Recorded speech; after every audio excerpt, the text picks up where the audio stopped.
तो यूटीआई से बचने के लिए सेफ सेक्स प्रैक्टिस क्या रहेगी?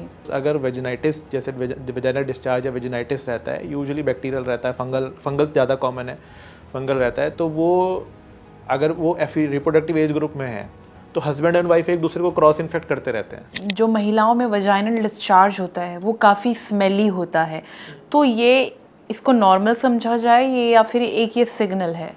मैम कुछ टाइम पे जैसे प्रेगनेंसी के टाइम पे अगर थोड़ा बहुत डिस्चार्ज हो रहा है वो नॉर्मल होता है, अनलेस वो पे फीमेल्स को रेडनेस हो रही है, इचिंग हो रही है, फीवर आ रहा है तो उसको दिखाना चाहिए। Otherwise any form of discharge if it is a nuisance should be evaluated for females, because अगर वेजिनाइटिस जैसे वेजाइनल डिस्चार्ज या वेजिनाइटिस रहता है, यूजुअली बैक्टीरियल रहता है, फंगल ज़्यादा कॉमन है, फंगल रहता है, तो वो अगर वो रिप्रोडक्टिव एज ग्रुप में है तो हस्बैंड एंड वाइफ एक दूसरे को क्रॉस इन्फेक्ट करते रहते हैं। अच्छा।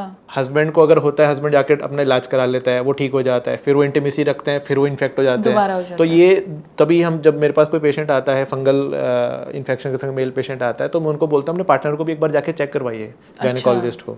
हो सकता है उनको भी सब थोड़ा बहुत इन्फेक्शन हो रहा हो, अब दोनों साथ में ट्रीटमेंट लीजिए, वरना आप एक दूसरे को करते रहोगे ये साइकिल खत्म नहीं होएगी ये।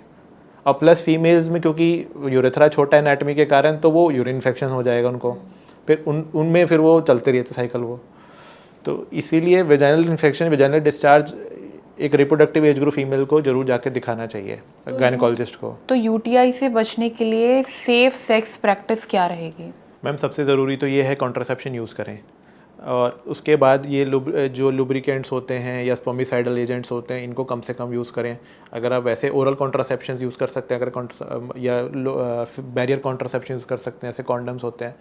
इसके अलावा मैम फुल ब्लैडर पे इंटरकोर्स नहीं करना चाहिए फीमेल्स को, खास तौर पे इंटरकोर्स के बाद यूरिन करना चाहिए और लोकल एरिया को क्लीन करना चाहिए।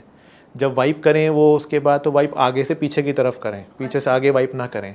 हाइड्रेशन मेंटेन रखें, लूज अंडरगारमेंट्स पहने। ये बेसिकली विमेन के लिए है, मेंस के लिए क्या है? मेंस के लिए मैम उनको क्लीन करना चाहिए डेली, स्किन पीछे करके अपना आगे जो हम ग्लांस बोलते हैं उस एरिया को, उसको क्लीन करना चाहिए, डेली बेसिस पे करना चाहिए।